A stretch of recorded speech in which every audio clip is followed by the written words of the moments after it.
Terima kasih Anda masih bersama kami di Kompas Petang. 3 capres saling serang di debat ketiga tadi malam. Saya mencoba ke Mas Andi terlebih dahulu. Mas Andi, kalau kemarin dilihat ini Pak Prabowo sempat beberapa kali menyebutkan saya setuju dengan Pak Ganjar. Saya setuju dengan Pak Ganjar.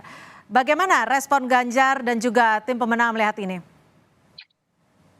Ya, ketika itu disebut pertama ya kami kaget, kami senang.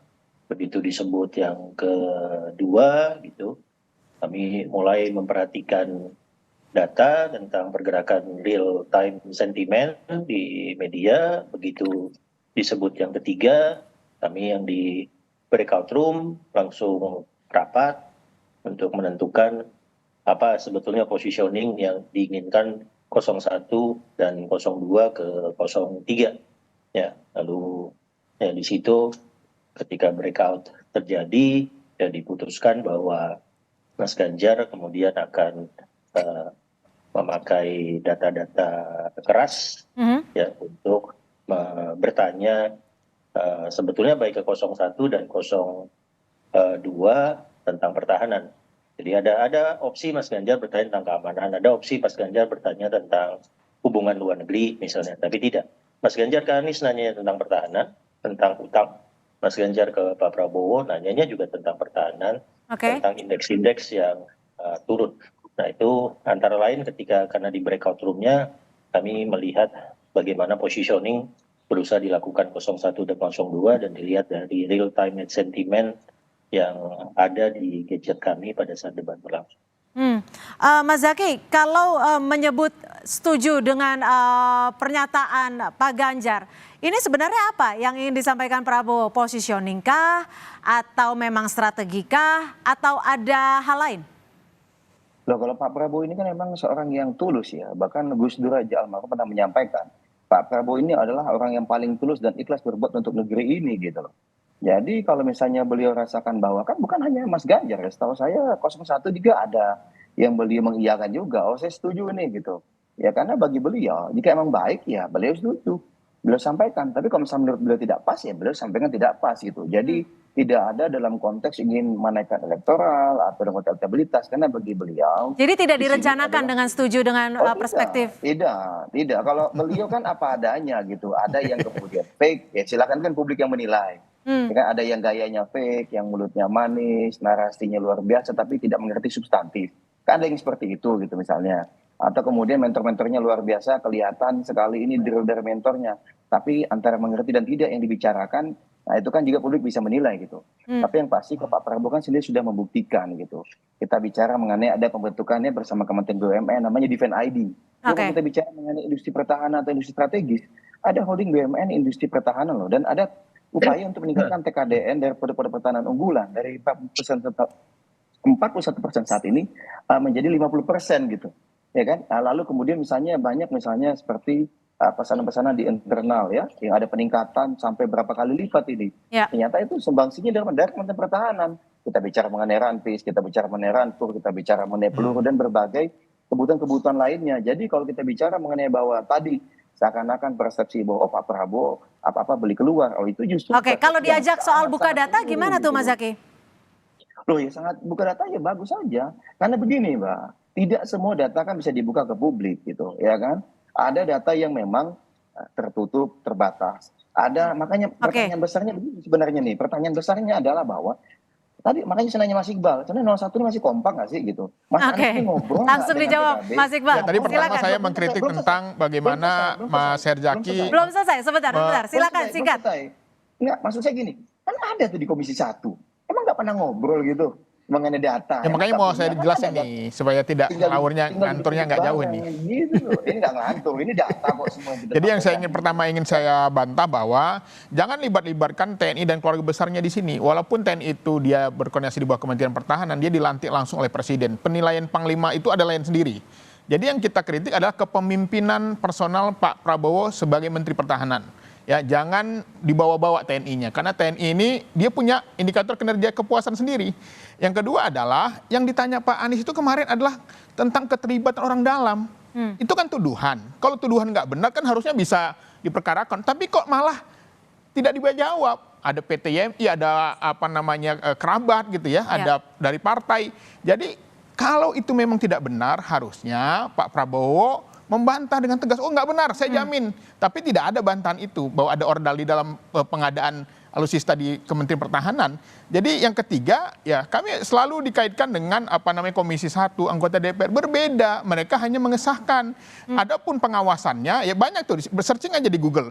Pak Prabowo ketika diminta membuka secara terbuka nggak mau, maunya tertutup. Ketika tertutup hanya orang-orang perwakilan saja, kapoksi saja, yang itu juga anggota Komisi 1 juga tidak puas, bisa di-searching. Ada Afindi Simbolon ya, yang mengkritik itu. Jadi kita ingin melihat bahwa kita ingin masyarakat itu tahu mana yang rahasia, mana yang akuntabel. Ini beda gitu loh. Jadi kalau data-data yang dibuka memang sudah data yang terbuka gitu bahwa ya? pengadaannya ada kerabat di sana, itu bukan rahasia gitu loh. Oke. Tapi kalau misalnya jumlah apa namanya jenis senjatanya, apa yang sedang proyek berkembang berjalan, oke. Tapi kalau soal siapa yang mengerjakan, apakah ada KKN di sana, itu bukan rahasia. Itu yang harus dibuka. Kan sejak awal Pak Hasyim sudah menjelaskan bahwa di Kementerian Pertahanan markup-nya tinggi. Tapi pertanyaannya markup tinggi ada nggak follow up-nya? Ada nggak penindakannya? Oke. Seperti itu yang kita inginkan. Oke, saya ke Mas Adi. Mas Adi. Berarti saya bisa jawab dong. Kan silakan. Iya kan. Sederhananya begini, Kemhan ini ya, satu, kita dalam setiap kebijakannya itu selalu melibatkan KPK, BPK, dan BPKP. Pertanyaan besarnya ada temuan atau tidak. Kan begitu. Jadi jangan kemudian melantur Mas Iqbal kemana-mana. Ya tadi kan Pak Hasyim bilang ada temuan ratusan miliar. Benar. Makanya kemudian ada pengamatan yang signifikan. Bahkan Pak Prabowo pernah melaporkan 51 triliun. Ya ada perbedaan yang luar biasa menurut beliau, yang sehingga menurut beliau untuk anggaran selanjutnya ini nggak bisa ini pada saat di eranya beliau. Sudah disampaikan Pak Jokowi juga ya gitu. Nah ini banyak yang kita lakukan, tetapi itu kan kejadian yang belum terjadi. Dalam konteks ternyata beliau bisa, misalnya harga yang katanya nih, misalnya 8 triliun harganya, 8 juta dolar. Tapi ternyata karena beliau punya koneksi, punya relasi dan segala apa dengan di berbagai dunia internasional, ternyata angka itu bisa kemudian, loh ini kan setahu dia harganya tidak segitu gitu. Nah inilah yang terjadi, ada penghematan. Nah oke, itu satu hal, itu hal yang kedua. Yang ketiga, jadi bukan berarti tidak ada follow up, kita lakukan itu semua gitu loh. Nah kemudian terakhir misalnya, kalau kita bicara mengenai tadi, mohon maaf Mas Iqbal gitu loh, 131 triliun itu bukan milik Kemhan sendiri, ya. Itu ada yang namanya Mabes TNI, ada namanya Mabes TNI AD, ada namanya Mabes TNI AL dan Mabes TNI AU. Ya inilah yang bekerja bersama semua gitu. Ini sebagai satu kesatuan. Kenapa pengelolaan anggaran tidak bisa sendirian? Oh Kemhan sendirian, enggak. Memang yang dikritik itu hanya pengelolaan anggaran Kemhan sendirian. Pada saat pertanggung jawaban itu pengelolaannya satu keseluruhan secara integratif gitu loh. Saya nggak tahu kok misalnya ternyata Mas Iqbal ini dan teman-teman pemikirannya silo gitu loh. Kita sudah justru integratif, tapi beliau masih silo aja dalam konteks pertahanan. Baik. Ini supaya adil, saya kasih kesempatan dulu deh ke paslon 3 dulu, singkat dulu. Gimana soal ini? Soal buka data. Pertanyaan spesifiknya apa? Soal tantangan buka data. Mas Andi. Yang pasti data-data yang disampaikan oleh Mas Ganjar di debat 3 kemarin, itu 100% data terbuka. Data terbuka ya. Jadi sepaham dengan Mas Iqbal ya? Bagaimana? Jadi sepaham dengan Mas Iqbal ya, bahwa data-data itu adalah data yang terbuka yang bisa di-publish di publik juga gitu? Enggak, kalau kami data yang kami sampaikan, data yang kami juga serahkan ke tim paslon 2, itu data terbuka. Tidak ada data tertutup, tidak ada data rahasia. Dan data-data terbuka itu memang menunjukkan kita harus mencari cara untuk mengatasi penurunan beberapa indeks yang terkait dengan pertahanan. Ya. Ada juga indeks luar negeri yang turun, misalnya yang tidak sempat disebutkan oleh Mas Ganjar. Di data kami ada pasport indeks itu kita turun. Kekuatan paspor kita misalnya turun. Itu harus kita cari solusinya seperti apa.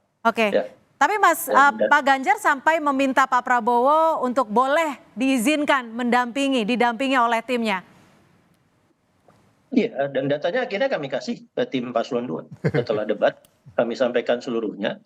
Tadi saya konferensi pers di Media Center Cemara 19, 100% data yang kami siapkan untuk debat 3, kami serahkan ke teman-teman wartawan untuk dipelajari dengan meyakinkan bahwa data-data itu 100% data terbuka, tidak ada yang klasifikasinya rahasia, tidak ada yang menyatakan informasi-informasi sensitif. Baik, saya ke Mas Adi. Mas Adi, ini seberapa besar sih pengaruhnya, efektivitasnya dari pasangan calon presiden, dari calon presiden ini untuk saling serang, untuk saling mengadu buka data dan lain sebagainya? Kalau bicara tentang efektivitas, saya kira efektif ya, terutama untuk mengokohkan dukungan masing-masing capres. Jadi hampir sekitar 75% dari masing-masing pendukung ini semakin kokoh dukungan politiknya, baik untuk 01, 02, dan 03. Dan biasanya efek debat itu memberikan efek kebingungan ya, terutama kepada mereka yang tidak memiliki identitas kepartaian yang kuat, adalah mereka yang kemudian tidak memiliki ikatan emosional yang cukup kuat terhadap kandidat, dan yang paling penting mereka itu adalah pemilih yang swing, yang setiap waktu misalnya mereka bisa memutuskan pilihan politiknya secara berbeda-beda. Itu efek dari debat kandidat yang saya kira memang sejak 2004 bahkan sampai 2019 ini terjadi secara signifikan. Kisarannya saya kira cukup signifikan, di kisaran angka sekitar 15% ya. Kalau kita mengacu pada hasil pemilu 2019 yang lalu, ada sekitar 5% masyarakat yang hakul yakin ingin memutuskan bahwa mereka itu akan mengubah pilihan politiknya, sekitar 5%. Ya. Jadi bagi saya memang debat itu ada efeknya, terutama terkait dengan perilaku pemilih yang akan terjadi di 2024, meski efeknya itu tidak terlampau signifikan seperti yang kita bayangkan lah. Tapi kalau betul 5% ataupun 6% bisa mengubah perilaku politik orang, ya saya kira ini signifikan. Menurut Ini kan Anda sesuai harapankah debat semalam? kalau menurut saya sesuai harapan, dan bahkan ya di debat keempat dan kelima pihak yang merasa kalah ya harus membalas di sisa perdebatan selanjutnya. Tapi Mbak Cynthia, kalau saya Oke. membaca rata-rata secara umum, debat yang sesungguhnya itu adalah debat pasca debat yang terjadi antara paslon yang kemudian diamplifikasi oleh masing-masing tim sukses dan tim pemenangan. Jadi data-datanya itu kan bisa diekspos ya, data-datanya itu bisa ditunjukkan secara maksimal, karena debat KPU itu kan bicara cuma 1 menit, 2 menit, 3 menit, 4 menit. Jadi tidak komprehensif kita bisa menangkap data secara detail terkait dengan pertanyaan-pertanyaan yang ada. Oleh karena itu, seperti dialog yang dilakukan oleh teman-teman Kompas TV, Bang Hersagi misalnya bisa menjelaskan apa saja indikasi-indikasi keberhasilan Pak Prabowo. Bang Iqbal, Bang Andi juga menjelaskan bahwa variabel serangan yang disampaikan oleh Pak Ganjar dan Pak Anies itu Ya. nggak ada yang rahasia ternyata. Semuanya transparan dan terbuka, sangat mudah untuk diaudit oleh publik. Baik, terima kasih Mas Adi Prayitno, Direktur Eksekutif Parameter Politik, sudah bergabung bersama kami. Mas Muhammad Iqbal, terima kasih, Jubir Timnas Amin, dan Terima kasih. juga Terima Mas kasih, Herzaki Mbak Mahendra, Jubir TKN Prabowo Gibran, sudah bergabung bersama kami, serta Mas Andi Wijayanto, Jubir TPN Ganjar Mahfud, juga sudah bergabung bersama kami di Kompas Petang. Selamat sore.